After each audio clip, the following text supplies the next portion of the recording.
Hi everyone, and welcome to another flight deck to sim tutorial. In today's video I'll be demonstrating the Crosswind Landing technique using the ZIBO MOD 737 in X-Plane 11. In this tutorial we'll briefly cover the different 737 Crosswind Landing techniques available. We'll be discussing in more detail one of these techniques, which is the decrab during the flare, and I'll actually have a go myself in the ZIBO mod in X-Plane 11 with Yoke and Rudder cam available, so you can see what inputs I'm making on the primary flight controls.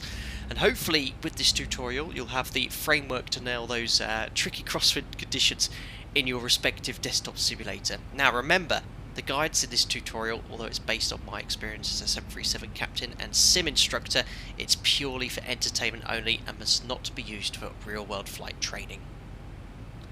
So for the Crosswind Landing today, we're currently holding at the Echo Mike Echo Beacon at East Midlands Airport in the United Kingdom. We're expecting approach onto runway 27 shortly. The surface wind is currently 360 at 20 knots, gusting up to 25, so it's 90 degrees off. It's a full crosswind today. And we're approaching the maximum crosswind limit. Now, my operator, that crosswind limit is 33 knots for both a dry and a wet runway. That's further reduced based on the runway width and the reported braking action. But for most runways, typical 45 metre width. For a dry or wet runway, it's maximum 33 knots. Now, the flight crew training manual from Boeing recommends 3 different landing techniques for the 737 in a crosswind. They have the side slip technique, then have the touchdown with crab, and then they have the decrab during the flare. Now, the side slip technique we're not going to discuss. It's not actually approved at my operator. The touchdown with crab is approved, but on a dry runway it isn't really recommended. It puts quite a lot of side load on the tyre. It's quite comfortable, but it's quite a good technique for when the runway's contaminated, so you can get the main gear on the deck straight away, select reverse thrust, get the brakes kicked in, select the speed brake as well, and get the aircraft decelerated as soon as possible. Helps reduce pilot workload. It does require immediate application of rudder and aileron after touchdown though to maintain directional control.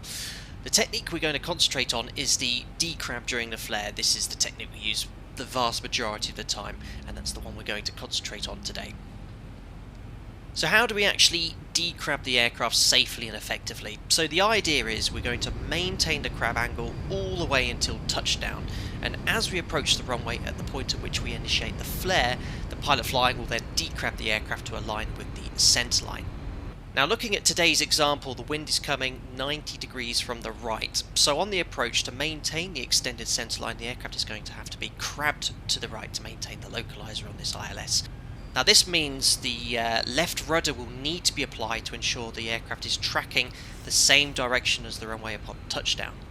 Now, as we apply, in this case today, left rudder, the upwind wing will sweep forward around the yaw axis, generating an increase in lift on the upwind wing and a decrease of lift on the downwind wing.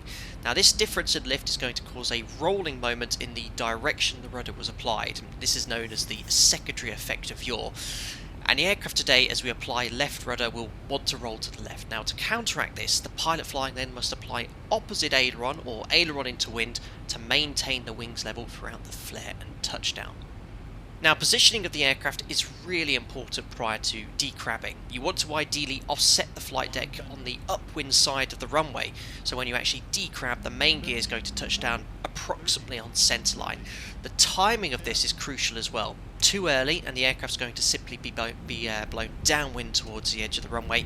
Too late, you're going to land with all that crab there, but that's not necessarily a bad thing. Remember, the aircraft is designed to land with a crab even on a dry runway. It's just rather uncomfortable and requires immediate application of aileron and yaw to maintain directional control. Now, some of the common mistakes I certainly remember when I was an SFI instructing is that pilots, generally cadets who are new to the aircraft, so you guys at the simulator this would apply to as well, they concentrate either on the decrab and then they forget the flare, or they concentrate on the flare and then they forget to decrab. The key thing is to sort of mesh these two together simultaneously, so you don't forget to do the check, close, hold during the flare to land nice and smoothly at the touchdown zone, but also remembering to apply the rudder and aileron to get the aircraft pointed down the centre line for a nice decrab landing. And it does take practice, it does take some time, and you'll see today, you know, it doesn't need to be absolutely perfect. You can have a little bit of drift in, as long as you've got the aircraft roughly pointing in the direction of the runway and approximately on the centre line, that's good enough. And it's important after touchdown that you maintain that aileron into wind, use rudder to maintain centre line as well. And as the aircraft slows down, you can gently neutralise the aileron input during the rollout to safely vacate the taxi onto the taxiway. So that's the technique covered. I'll tell ATC we're ready for the approach, and you can join me on a 3-mile final, and hopefully we'll have a nice demonstrated crosswind landing for you. See you all shortly. So here we are, ladies and gentlemen, approaching a 3 nautical mile final and runway 27 at East Midlands. We have been cleared to land. Landing checklist is complete. I'm now going to take control of the aircraft, so disconnecting the auto throttle and disconnecting the autopilot. Now you could already see with the flight directors and the ILS, we've already got a nice established crab here, which we're going to continue all the way until touchdown. The key thing is here to keep the runway at the same point in the window. We don't use rudder until we decrab. We don't need to coordinate any turns, so just neutralising the rudder right until the flare. We're going to use left rudder, remember, then aileron into wind, so right aileron to keep the wings level during the flare. Now X-Plane 11 has a little bit of an exaggerated ground effect, so I am delaying decrab slightly, a little later than I would in real life. It might not look the prettiest. I'll admit this isn't my first attempt for this tutorial, but we'll see how we get on. Right, 500 feet checked, looking good. A tiny bit high here, so just keep that rate of descent, a little bit of thrust off to keep our target speed, which is VREF +5. That's checked. Position slightly upwind of the centre line, ready for the decrab. Just watching the rate of descent there. Continue. Looking good. Keep descending. Speed's okay. Looking towards the end of the runway now. 50, 40, 30, check. 20. Close. Left rudder. Aileron into wind. A little bit too much ailerons. Yeah, not bad. So, speed brake. Verifies up, keeping the wings level. There's reverses, and keeping that aileron into wind. And as we slow down, we can slowly neutralise that aileron using rudder to maintain centre line. Manual braking, and we can go now to idle reverse. Ladies and gentlemen, welcome to East Midlands Airport.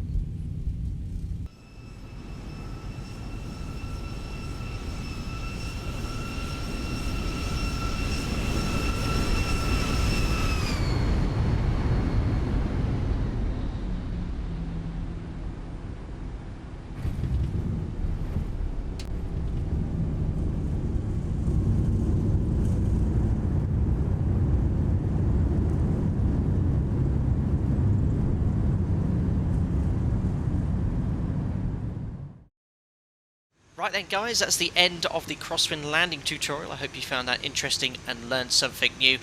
Really worked quite well in X-Plane 11. You can see how I had to put the aileron into wind to keep wings level. The blade element theory works very well on a flight model like the ZIBO MOD 737 to ensure the correct inputs are required, as it would with the real aircraft as well. Only thing is the ground effect's a little exaggerated in the sim, so I did delay the decrab slightly, but it worked quite well in the end. Anyway, if you like this video, don't forget to thumbs up, and if you want to stay up to date with the latest flight sim content from myself, don't forget to subscribe as well, and I'll see you on another live stream or tutorial very soon. Bye bye for now.